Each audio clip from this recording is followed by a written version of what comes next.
Es ist dem Feind gelungen, die Front in breiter Formation zu durchbrechen. Im Süden hat der Gegner Zossen genommen und stößt auf Stahnsdorf vor. Der Feind operiert jetzt am nördlichen Stadtrand zwischen Frohnau und Pankow. Und im Osten ist der Feind bis zur Linie Lichtenberg-Marsdorf-Karlshorst gelangt. Mit dem Angriff Steiners wird das alles in Ordnung kommen. Mein Führer, Steiner konnte nicht genügend Kräfte für einen Angriff massieren. Der Angriff Steiner ist nicht erfolgt.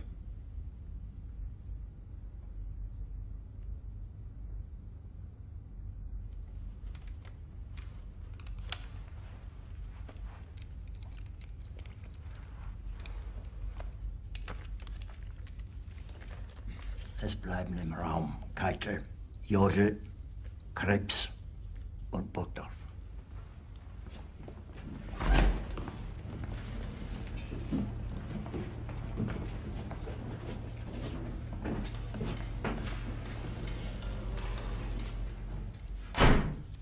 Das war ein Befehl!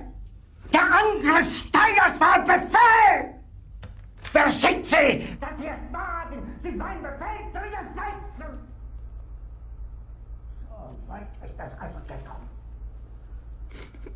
Das Militär hat mich belogen! Jeder hat mich belogen, sogar die SS! Die gesamte Generalität ist nichts weiter als ein Haufen niederträchtiger, treuloser Feiglinge! Mein Führer, ich kann nicht zulassen, dass die Soldaten, die für Sie verblosen... Nicht als Feiglinge! Verreiter, Versager! Mein Führer, was Sie da sagen, ist ungeheuerlich! Die Generalität ist das Geschmeiß des deutschen Volkes! Sie ist ohne Ehre! Sie nennen sich Generale, weil Sie Jahre auf Militärakademien zugebracht haben, nur um zu lernen, wie man Messer und Gabel hält! Jahrelang hat das Militär meine Aktionen nur behindert. Es hat mir jeden nur ersichtlichen Widerstand in den Weg gelegt. Ich hätte gut daran getan, von Jahren alle höheren Offiziere liquidieren zu lassen, wie Stalin.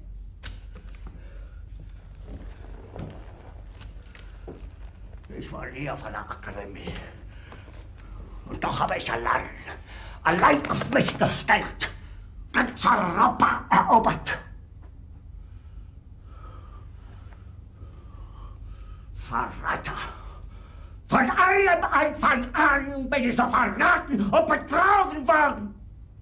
Es wurde ein ungeheurer Verrat geübt am deutschen Volke. Aber alle diese Verräter werden bezahlen. Mit ihrem eigenen Blut werden sie bezahlen. Sie werden es saufen in ihrem eigenen Blut. Bitte gerne. Jetzt beruhig dich doch.